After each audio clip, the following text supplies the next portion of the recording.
सुप्रभातम। मैं रश्मि कुमारी सरस्वती विद्या मंदिर रिंगबाद सीतामढ़ी से कक्षा अष्टम के भैया बहनों के लिए संस्कृत का चतुर्थ पाठ, जिसका नाम सदैव पूर्तो निधि ही चरणम है, उसे लेकर आप सभी भैया बहनों के समक्ष उपस्थित हुई हूँ, जिसके कवि श्रीधर भास्कर वर्णेकर जी हैं। इस पाठ का पिछला प्रश्नोत्तर हम लोग पिछले वीडियो में देख चुके थे।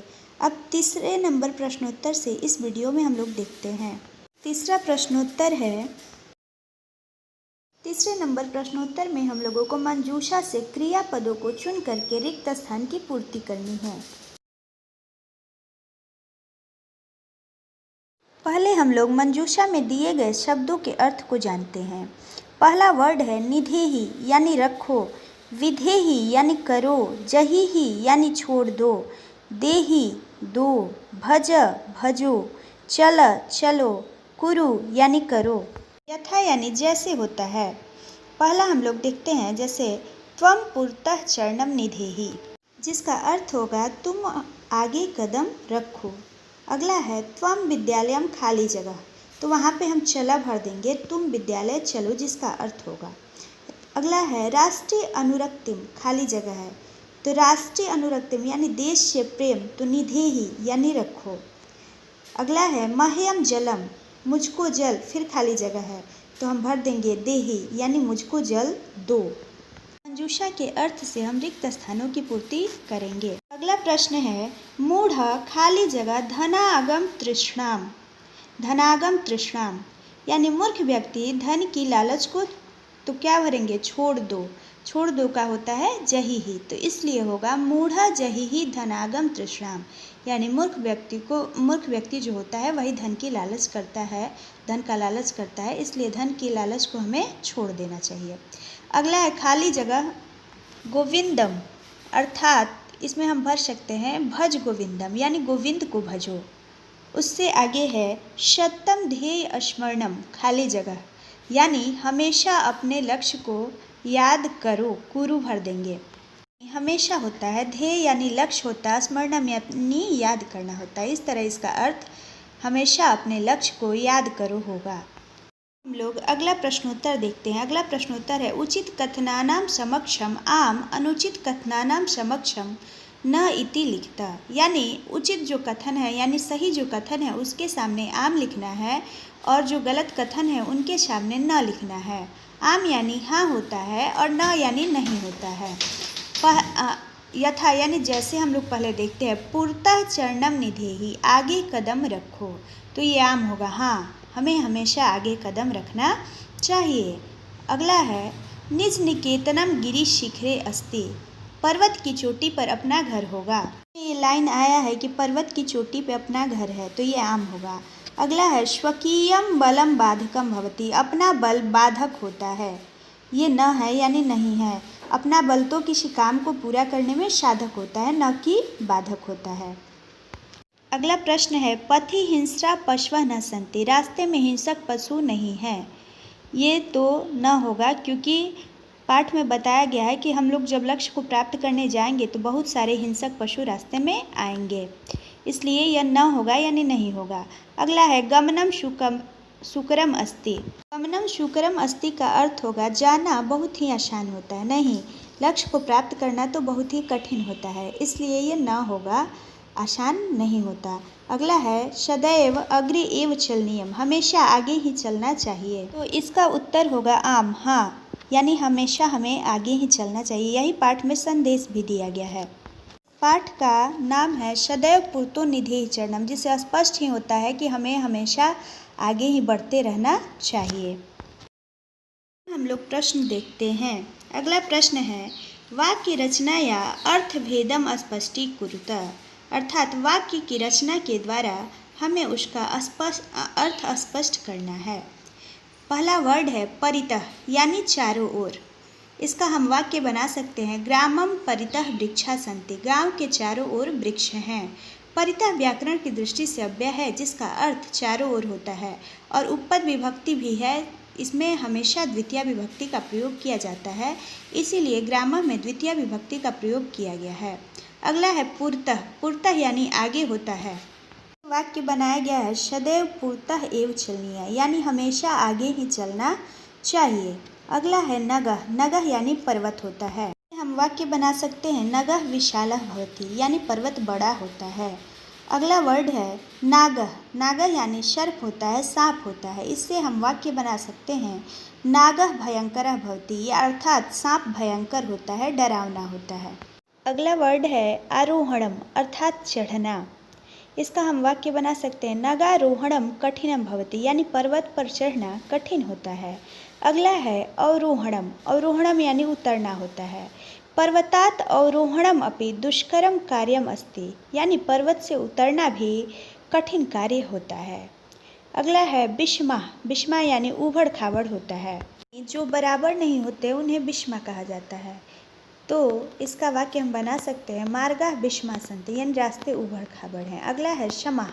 समाः यानी समान होता है, समतल होता है, बराबर होता है। हम लोग वाक्य बना सकते हैं इष्टकाः समाः सन्ति। इष्टकाः यानी ईंट होता है, ईंट समतल होता है यानी बराबर होता है, अर्थ ईंट होता है। इस तरह हम वाक्य बना करके सारे वर्डों का अलग अलग अर्थ प्रस्तुत कर सकते हैं, समझ सकते हैं। अब हम लोग अगला प्रश्नोत्तर देखते हैं। अगला प्रश्नोत्तर है मंजूषातः अव्यय पदानि चित्वा रिक्त स्थानानि पूरयेत्, यानी मंजूषा में जो अव्यय पद दिए गए हैं उनसे रिक्त स्थानों की पूर्ति करनी है।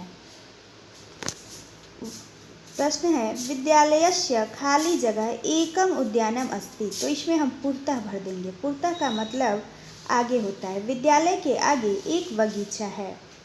अगला है सत्यम खाली जगह जयते, इसमें हम एव भर देंगे, यानी सत्य की ही जय होती है। अगला है किम भवान स्नानम कृतवान खलु, अर्थात क्या आपने निश्चित रूप से आज स्नान किया है, क्या आपने निश्चय ही स्नान किया है। खलु का अर्थ निश्चय ही होता है। अगला है स यथा चिंत्यति तथा आचरति।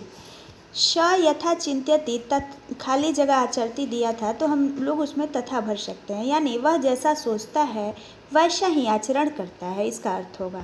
अगला प्रश्न है ग्रामम खाली जगह वृक्षा सन्ति, इसमें हम परितः भर सकते हैं, यानी गांव के चारों ओर वृक्ष हैं। विद्या खाली जगह जीवनम वृथा, विद्या तो बिना भर सकते हैं, यानी विद्या के बिना जीवन बेकार है। अगला है सदा भगवंतम भज।